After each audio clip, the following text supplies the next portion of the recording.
Hello, everybody, and welcome to Planet Sky FF, the show each and every week where James and I talk about Sky Fantasy Football. How are you, James? I'm all right, mate. Yourself? Yeah, not bad. Just back from my little holiday, 4 days away. Listeners probably wouldn't even notice because we've been still pumping out the podcasts pre-recorded and what have you. They know we've been on a blag so far this week. Yeah, well, Tottenham went out yesterday post FA Cup, and you did say that it might be irrelevant depending on what happened in the Middlesbrough game.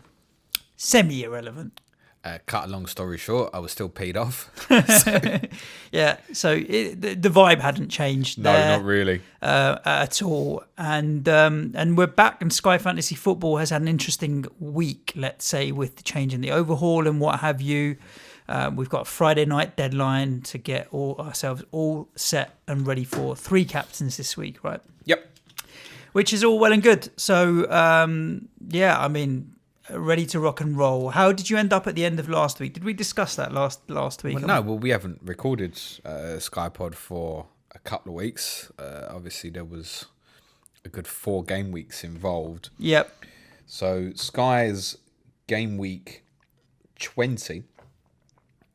I finished on 103 points. 21, no? Because we're going into 22. I'm going back the week before. 2 weeks, yep. And game week 21, I finished on 141 points, which sounds amazing until you realise that on the leaderboard, I've dropped back down to just above 9k. Wow. And there's a very, very simple reason why that happened. And Harrison Kane?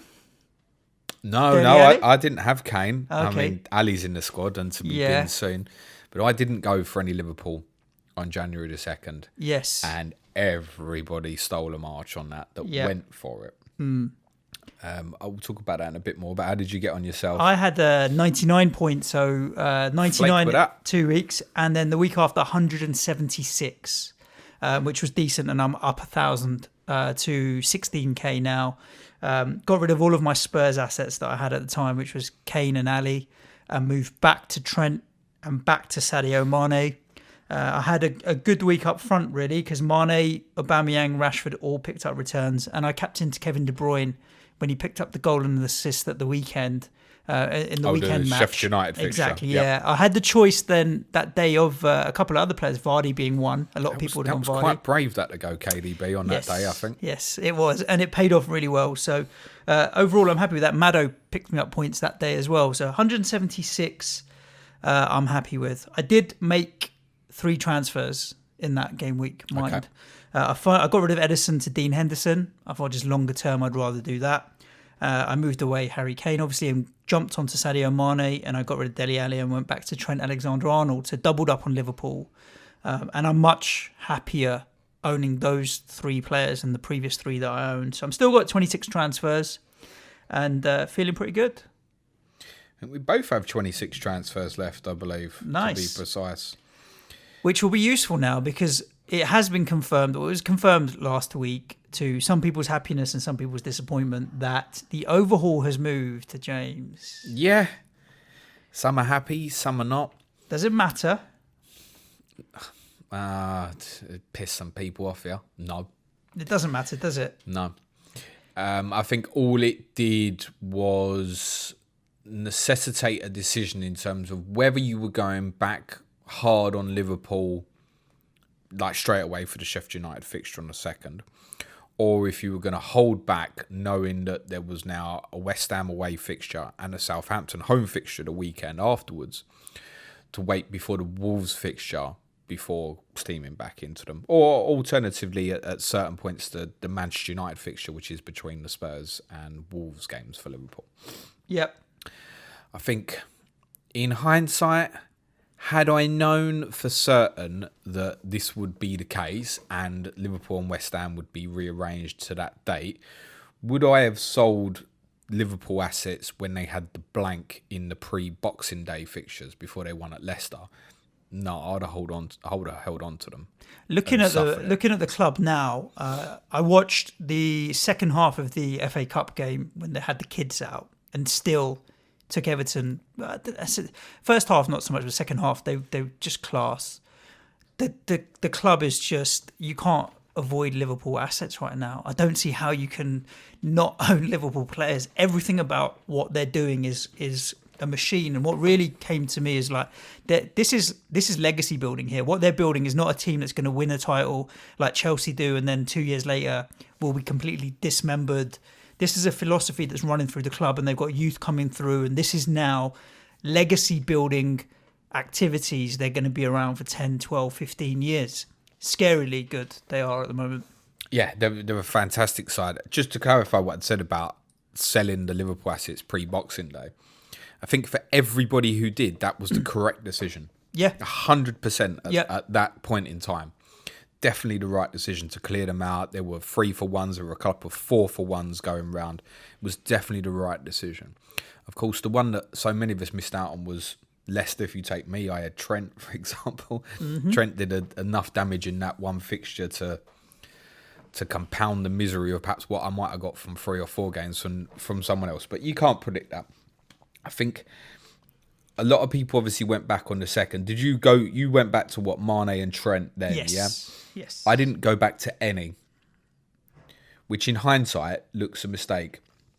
What I was debating before the Liverpool-Sheffield United fixture was moving down to Ali and trying to get the gain on a fixture, which essentially was going to lead me to John Lundstrom, so I could add at least TAA in, at least. I'm not sure I would have done a lot more than that with sort of Henderson in goal. And for example, you look at my front three this weekend, Rashford at home to Norwich, Vardy at home to Southampton, Abraham at home to Burnley. Now, I can only captain one of those, obviously, but I've got KDB as well for captaincy on Sunday. But I took the decision that, yes, the Sheffield United fixture was obviously going to be a mortal blow, particularly if Liverpool kept a clean sheet. Although, I did captain Van Dijk, so I covered some of it off. But there was obviously people going around and hammering 4 or 5 transfers into Liverpool and are now sitting there with 6 or 7 assets who have killed me. However, they don't have many transfers left. But it's not so much a case of that. It's more a case of this week might be a little bit of revenge. Now, people who listen to our other podcast will know I can't see Liverpool not beating Tottenham at the weekend. But should, in the unlikely event that Tottenham pull out a Mourinho 2005 masterclass and win 1-0, for example, there's going to be a lot of pain going around for people who have invested heavily in Liverpool assets. So I took the decision that what I had elsewhere, i.e. that sort of Rashford, Vardy, Abraham, to hold off because I believed that it could match it. Now, Liverpool's obviously got the head start. They've got some serious catching up to do. Plan-wise for me this weekend, it's about, do I move off Dele Alli to initiate the funds for Liverpool defensively? Can I get a gain on a fixture, but still get Liverpool in for this weekend? No. Do I move off, also, once I've done that, do I come straight off Henderson to Alisson for Saturday to give me some sort of immediate gain? I suspect all I'm going to end up doing here, I've got 3 options with Ali. I definitely want to sell. One option is obviously I can hold him all the way through to the Norwich fixture. So it's Liverpool at home, Watford away, Norwich at home. The 2 after Liverpool obviously appeal, but Spurs just... Does Watford away appeal? Not at Nigel the moment Pearson, on form. They're going to want to stick it up. Troy Deeney's going to have them really fired up. I don't like that Watford away fixture at all. But so for example, I can move off that Watford fixture, go to Liverpool on the Sunday against Man United, or then squeeze the extra fixture out rather than just correct. Although I can't see Ali returning this week, I'm getting no game whatsoever, and there might be something from Ali in those Watford Norwich fixtures. However, I think I am likely to sell probably on Sunday. And there's a couple of different ways of doing this. So to get the gain in the fixture, I've obviously got 2 cheaper options in mind who play on Sunday, which is important to say. One is Jack Grealish, who's 7.9, is performing really well in this game at the moment. And for him in this game, if Villa play well, he's probably going to be picking up the man of the match with his ownership and stuff as well. So that's a possibility. And that allows me to add in between now and Overhaul without problems Alexander-Arnold, Mane and Salah. I would bin off Wan-Bissaka, Rashford and Vardy at various stages. To come down more, to add Alisson to that, I need to come down to a value of 6.4 million. So this is where the tempter came for me with the Liverpool Sheffield United fixture of Lundstrom at 6 million. And I'm thinking, this is my gain fixture, Liverpool away. Is it worth it? And that's why I held off to give myself some headspace. So there's no one really at 6.4 I really fancy. Todd Cantwell, obviously, at 5.8 is a strong possibility, but there's no gain fixture-wise to be getting out of him. Another gain you can get on Sunday, Ismail Sarr. Yep. Guess what price he is, Serge? He's 6.5. Oh, perfect. Well, no, it leaves me 0.1 short. Or I could lend it to you. Yeah, thanks very much. So I would potentially add one additional move to allow me to get Alisson in for Henderson. And this is at some point pre-Wolves, would be to move off Tammy Abraham to a West Ham asset. Tammy Abraham is priced at 8.3. Sebastian Aller and Mikel Antonio are both 8.2. Okay. And although you go, oh yeah, do I want to go in West Ham for that period? No, not particularly. But it is obviously a 3-for-1 if you sell an asset that's playing on the Tuesday. In that case, Abraham plays Arsenal on the midweek fixtures when Liverpool play Wolves. So you can sell Abraham on the Tuesday, make your move in for Liverpool asset on West Ham asset on the Wednesday because they play at Leicester. Then you've got 3 fixtures. Now the first two are obviously horrible. The third fixture is West Ham against Brighton, which obviously that weekend's fixtures is now allowed in. So these are the kind of things that I need to debate in my mind. The reason I didn't dive into Liverpool was I believed that I had enough assets in the rest of my squad that can perform very, very well this weekend, actually. Like my captaincy this weekend for Saturday's brutal, really. Rashford, Vardy, Abraham. I don't know which one to go for at the moment. I think I will lean to Vardy just for the safe play, I think. There's a lot mulling around in your head. I've spoken in the past about how when you listen to this podcast, you might need pen and paper to figure out where it's at. I think don't need it for that because that's just my personal moves. No, but just thinking about how you're plotting and manoeuvring which fixtures is interesting. People may not have the same players, but they may be affected by the same clubs potentially. The majority of experienced players, I believe, have already hammered into Liverpool. Yeah. That seems to be the feeling I'm getting around Twitter. I mean, the back four basically all picked up 10 points in the Sheffield United fixture. Alisson with a 9, Mane and Salah both score. You know, there will be people who have got those 7, and that's killed it, right? Yeah. But it's just as quickly as you can go down, you can come back up again. I'll probably not make any moves this week in that. I'm still Henderson, Baldock, Soyuncu, Trent. Those guys are not going anywhere. Kelly is my 4th defender at the moment. Kevin De Bruyne and Maddison are not going anywhere. Mason Mount's there. And then my front line's Rashford, Aubameyang and Kane. I've got coverage for Friday night this week, which will be Baldock, but it could be Henderson. I think here with Baldock and Henderson, I don't see a clear and obvious one to go for. As the captaincy choice. I think I'd lean into Henderson. I mean, it's easy. I own Henderson as well. So. Yeah, it is hard. Baldock's done well for me. You know, he has picked up the odd attacking return, so there is a little bit of legacy bias there towards him. Saturday is a no-brainer for me, which goes straight into Sadio Mane against Spurs, and then Sunday will be Kevin De Bruyne because he's my only player playing on Sunday. So I don't feel like I need to make any transfers. The two that are potentially there on the chopping block are Martin Kelly and Mason Mount. Neither have been performing particularly well. I have 3.7 million in the bank. So any which way I go will be an upgrade. And you could argue that Marcus Rashford, it might be time to move him on because United haven't been playing particularly well, but he's still, despite them getting battered yesterday, picked up a goal. So I don't see any reason to move away from him right now, really, Marcus Rashford. It's not exactly like there's a world of opportunity price-wise that I can go to. So my only dilemma this week really is Baldock or Henderson for the captaincy. And then let's sit tight, see what happens. And then we kind of start planning longer term. So my question really, what I'm thinking right now is that the overhaul starts on Sunday the 2nd of February. Correct. I think it's Spurs City, isn't it, the late kickoff? That's right. So as soon as that's done, overhaul will open up. Correct.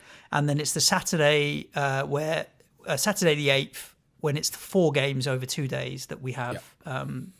So if you have enough transfers, you could pile into a team of 11 that play on that Saturday and then sub out everyone that you didn't want to, Saturday and Sunday, sorry, and then bring in the players for the next game week.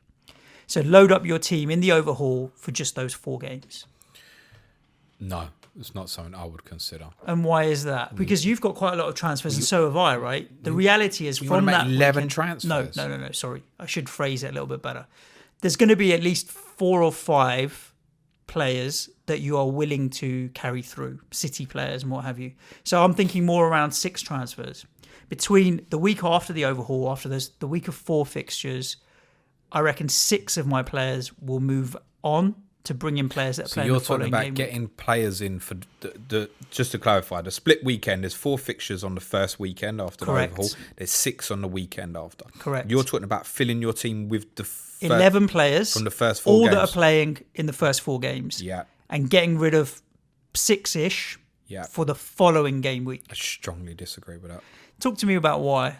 I'm just trying to maximise my fixtures I'll here. treat it as 1 game week. Yeah. And just make sure I've got the captaincy. Across the 2 weekends, there's 5 captaincy. There's 6 captaincy opportunities. On the first weekend, there's fixtures on the Saturday and the Sunday. Yep. And on the following weekend, there's Friday, Saturday, Sunday, and Monday. Monday Chelsea, Man United on the Monday night. Mm-hmm. There's a total of 6 possible captaincy options there from essentially 1 game week. On the first weekend, after the overhaul, the fixtures are Everton Palace, Brighton Watford, Sheffield United, Bournemouth, Man City, West Ham. Like, genuinely, I could go into that weekend with just Richarlison and KDB. Okay. I'm not saying that I will, but if that's my scenario, I'm happy with that. That first game week isn't good, is it? No. In terms of assets that are what do you potentially want to available. you want to bang your team out with, like Brighton, Watford, Sheffield United, Bournemouth assets, or Palace? You're not going to touch West Ham away to Man City under that strategy you're considering. No, I'd strongly go against that. I would just focus on it as 1 game week to start with. I don't want to be making an overhaul and then making numerous changes straight away afterwards. So I'd want to be planning through at least till, the full weekend after that, up to sort of 22nd of February or so. There's not major ones where you can get gains as well from the second weekend to the third weekend. I mean, so for example, just looking here, the Sunday fixtures of the 23rd, you got United, Watford, Wolves, Norwich, Arsenal, Everton, Liverpool, West Ham on the Monday night. So there's not a lot. Nearly all those teams are playing in that second weekend. There's not. You could get Watford. Yeah. You could, for example, you could get Watford asset for the first weekend of the overhaul. Dive off someone else. You've got 2 games before Wolves play. Watford play again. This doesn't seem worth it, man. To be taking that dive in for 1 game at the start. Now I'll be picking my 11 on those 2 weekends, based as 1 weekend as such, and 6 captaincy options. That's important. That's what I need to cover straight off the bat, is those 6 captaincies. And the rest, to be honest, probably as much Liverpool as possible, because Liverpool have a great February. Yep. So not looking too far beyond that, and then I'll start making the moves. Liverpool's not even necessarily fixture dependent, is it, anyway? The challenge now is you've got 26, I've got 26. We have more transfers than game weeks, and I'm about to go through a week without making a transfer. I feel like I'm going to get into the last 6 or 7 game weeks, like 12, 15 transfers, being like, bugger, I need to make a lot more transfers here. I can see myself not using up my transfers if we don't plan well enough. And do we know, so February's fixtures are announced now on Teddy. Yeah. It's March and then April and May. Did April and May come out together? Because there's only a couple of weeks in May, isn't there? No, I wouldn't have thought so. Because that's the last couple of games. No, because you're not going to know Champions League dates till very late in like March and that. So, yeah, no, they won't be together. We don't know when we're getting March dates yet, do we? We don't factually know what the, excuse me for using an FPL game week 28, which is the same weekend as the League Cup finals. We can all sit here right now as we're recording on Wednesday morning and predict it will be a Man City and Leicester final. But it's still possible that those 2 won't end up in blanks. Yep. And it's one of the reasons why I don't put too much headspace into what's happening for your overhaul yet. Take that example of Leicester. They're due to play Norwich away on the Friday night. They've got Wolves away on the Friday night, first weekend back from the Overhaul as well, or technically second weekend. So you straight away go, 2 Friday night fixtures, Jamie Vardy, lock him in my team. It might only be one, because obviously if Leicester get to the final, that game's off. Yeah. However, it's not necessarily off, because if Leicester lose at Brentford and Norwich lose at Burnley in the FA Cup, there's every chance that game will be played in the midweek following, which is the FA Cup fifth round. Yep. Correct, which are midweek fixtures this year. Yep. So there are loads of scenarios that can affect things for your overhaul planning. I wouldn't give it any headspace until after the FA Cup fourth round. Literally none. Until we know a little bit more and about so who's one playing benefit of the overhaul moving back, I know a lot of people are not happy about it, is a little bit more headspace actually. I haven't thought about it enough to care, but I just think it is what it is. Because take it as it is. Right now, in terms of transfers, all we're all looking at doing is trying to manoeuvre how many Liverpool players we actually want into our team. Let's be honest about it. There's no point sitting here talking about, are you thinking about getting Son in because Kane's injured? Listen, no one's looking at that. It's all about manoeuvring Liverpool in. The guys who've already got all the Liverpool guys in are sitting there thinking, I'm sitting on this now to overhaul. I ain't doing nothing else. And I think quite rightly so. Because one of the things as well, if they've covered it up properly, captaincy-wise, Kevin De Bruyne nearly covers Liverpool off completely. So if you take, obviously, you've got Sheffield United, West Ham this Friday night. I would say if you haven't got an asset already, don't bother. Yep. If you have, just captain the one you've got. Don't stress about it. So obviously Liverpool play at Spurs this Saturday. You can obviously captain them at Spurs. City are at Villa on the Sunday. The following week, you've got City at home to Palace on the Saturday, while Liverpool play Man United on the Sunday. Then you've got midweek fixtures where Man City play on the Tuesday night at Sheffield United. A lot of people look at Vardy for the Wednesday night fixture at home to West Ham, or Rashford for the Wednesday night fixture against Norwich. Then it's Liverpool Thursday, Wednesday, Saturday, and then the Sunday before the overhaul, KDB is at Spurs. Mm-hmm. So KDB covers off Liverpool captaincy, all but the Wednesday of January the 22nd, where Leicester, Spurs and Man United all have very good home fixtures. Sorry, United home to Burnley, not Norwich. You're going to have one asset out of those. It'd be very surprising if out of 6 teams you don't have any assets. The way I'm sitting on it at the moment is I'm likely to keep Vardy and Rashford, I think, till that game, and then go Salah Mane the next day for Wolves away. That's my plan. There might be some who are thinking to get clever. So, for example, as we said, Liverpool play Spurs Saturday. You can pick up 2 decent Man City fixtures to dive on and off. City at Villa on the Sunday, Palace at home the following Saturday before Liverpool play on the Sunday. If you've already done your transfers and you think, I've sodded it with KDB and the cover, you can go KDB for 2 games and go back if you want. Yep. So I think the majority of people who've already dived in on Liverpool are not going to do a lot more. And the rest of us who haven't yet are just trying to work out our ways of how we're going to do it. We didn't get that many questions on Twitter, about 6 or 7, which we are going to quickly run through. But we are at absolute danger of answering all the Twitter questions in our chat just now, because one of them was exactly around jumping on the City assets for this Villa, Sheffield United, etc., games. However, I got another quick talking point that I think we should discuss briefly before we get into the Twitter questions. And that's a guy sitting in my front line who, for ages, we debated, when's he leaving, which was Aubameyang. And he gave us that coverage for the days when Arsenal were playing or what have you. Yeah. He's kept chipping away. He missed the FA Cup game because of a bit of an illness. But now that Arsenal are finding a little bit of rhythm, and he has been picking up returns, I'm going to stick with him for a little while. You're still on him? I never sold him because he kept returning. I was like, look, if he keeps scoring, why am I going to sell a player that keeps returning? Well, no, I probably would stick on now, in fairness as well. And he's very lowly owned as well now.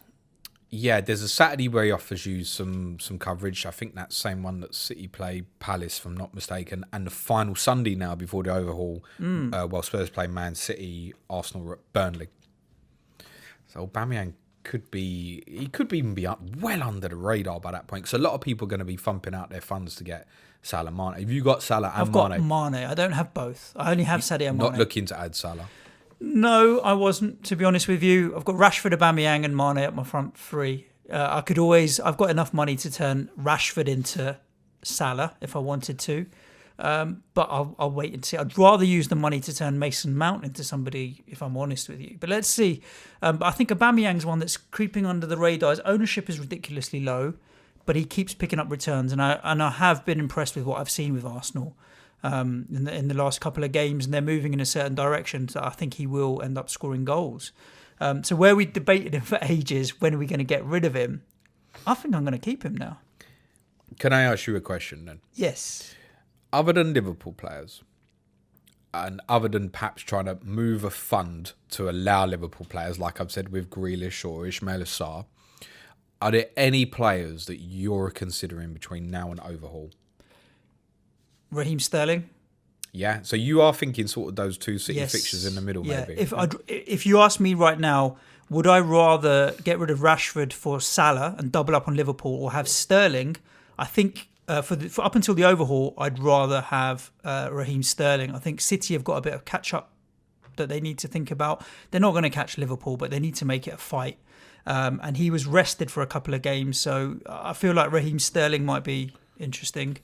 So yeah, definitely City assets. Other than that, there aren't any players that really put their hand up at the moment. There's bits and bobs, same as you're talking about a Mount to a Grealish or that kind of thing, or Ismail Sarr.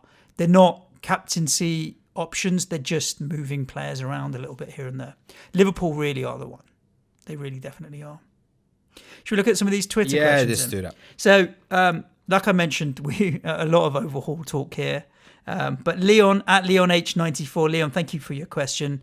He already has Kevin De Bruyne, but is tempted to jump on a City attacking asset for Sunday because it's Villa away, followed by Palace at home, and then Sheffield United away.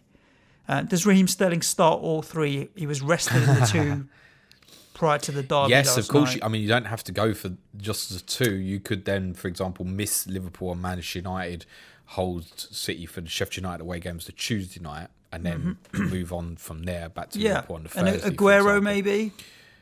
Could you guarantee any of them playing all three of those games? No. No. I mean, look what we did last night at United in the Cup. Aguero and Jesus, both subs.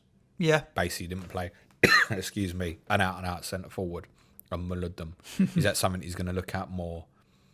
KDB is the safest one for me. That's the thing with Kevin De Bruyne, isn't it? It's just safety. The reason I captained him that Saturday was safety. Could Sterling start all three? He's second most likely after KDB, if that's helpful to you. Is the jump on, jump off for those three fixtures worth it? For me, as a KDB owner, I'll just be sitting. I won't be doing anything else. I mean, if you take probably the one where it might be a little bit scary is actually for KDB, for example, is that Sheffield United fixture. If you take me with, say, Abraham, I just captain Abraham against Arsenal. So maybe make sure you got a fallback option. But I won't be looking at diving in City for that, to be honest. No. As good as the fixtures look. We've got a question coming in from FPL Green Arrow, at FPL Green Arrow. And we have talked about it, but we'll just summarise our thoughts. With the Overhaul coming directly before the winter break fixture split, are you planning on attacking the first set of fixtures in the winter break schedule and then using a few transfers for the second, or evenly spreading your team in the Overhaul? So we did talk about it. James is spreading his butter thin across the whole weekend. I'm going to be doing the jump on, jump off strategy. It may not be as extreme as 6 players, but definitely 3 or 4, because I've got so many transfers. I'm worried that I'm going to get to the end of the season and wish that I'd used a few earlier. There are going to be so many power plays with the blanks and doubles later on. It's all in there. James is touching his head. Yeah. It's all in there, mate. Yeah, I mean, okay, so our friend Chris at FI_FPL Addict says, does it change your use of transfers before? Like, how many do you intend to come out of the Overhaul? If the Overhaul had stayed as it was, i.e. pre-West Ham Liverpool, or that fixture not happening, I wouldn't have made any transfers. Between now and then? Nope. Yep. I wouldn't have made any. But now you plan to make a few to get your Liverpool coverage back up? Yeah, I'm looking at 4, 5, possibly even 6 if I want to force in, say, Alisson, for example. So you'll be coming out with somewhere between 20 and 22 transfers. Still going to be a lot more than most, mate. I'm telling you. Massively more. I think I'll have a couple more than that even, but I feel like my squad's quite well balanced at the moment. You've got a couple of problems you want to fix in the likes of Dele Alli and what have you at the moment. So, Rob Pick at rpick86. With the Hub Cup in mind for the second half of the season, how many transfers would you consider making pre-overhaul for a new team? Tinkering with a second team now, and I find it very interesting. I don't really know much about the Cup competition. I haven't paid it much attention. Talk to me. Not the official cup, which I'm still in so far. Something about our friends at Fancy Football Hub. Yes. There's basically you can now pick a third team if you already used two, or you can pick a second team. Basically, they're opening it starting from this weekend, I believe, it's £250 to the winner. Right. The advice is to start a brand new team, because then you've got 40 transfers with that new team to try and win their competition. Right. So shout out to Andrew Ferguson, Dan Cox, Paul McNulty as well, who they've started doing a regular Sky podcast through the Hub on Sunday nights. Listen to the first one Sunday, really good. If you want to listen to more experienced Sky players than us, give them a shout. It was a really good first episode, so we wish the guys there well, and obviously we're friends with Will from Hub. Come on, Will, £250 for the winner. Get your wallet out, mate. Hasn't he put out like $5,000 for the whole one or something? I can't remember. Come on, Will. I'm not really paying the Cup much attention. I didn't in FPL, and I don't in this, to be honest with you. There's too many things to juggle. Got a job and kids and stuff, mate. I know. I'm gonna pick a team for that. Paul, do you have to pay to enter? Just for the listeners. No, you have to be. You have to like and retweet their tweet. So their new handle is at ffh_Sky. You have to like and retweet, which that's a Sky specific. It's done. So it's Sky specific Hub Twitter feed. You have to like and retweet their tweet. I think you have to be subscribed to Hub service as well. Yeah. Which is great value. You've got so many stats on there as well. It's a pittance. A few quid a month kind of near thing. enough any stats I use on any podcast of ours will normally come from Hub. Yeah. Fair play.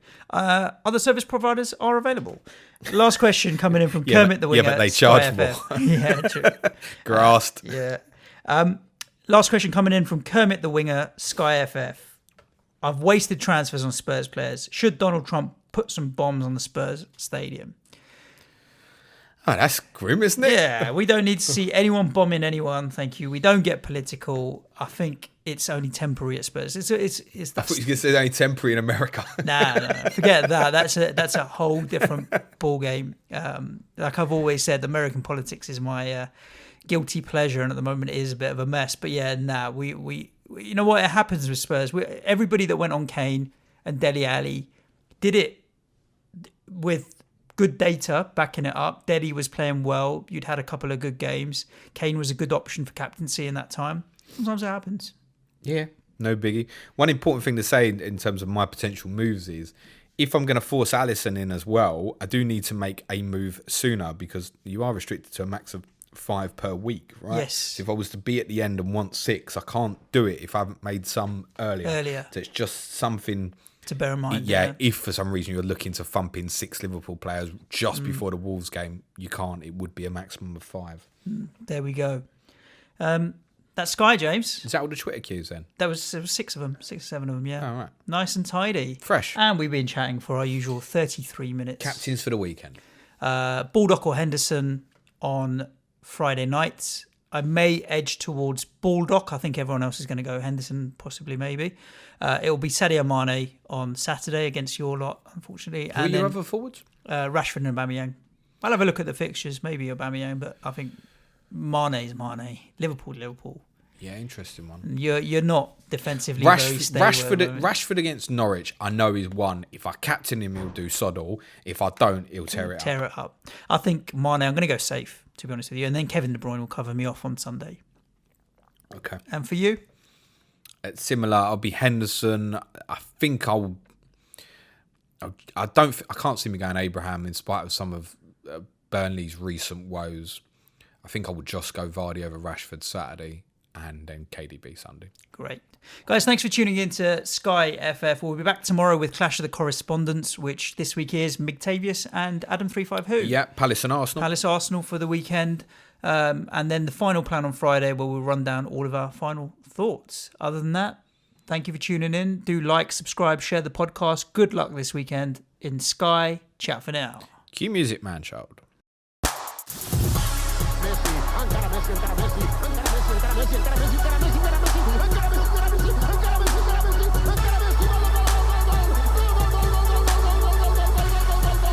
The Fantasy Football Show.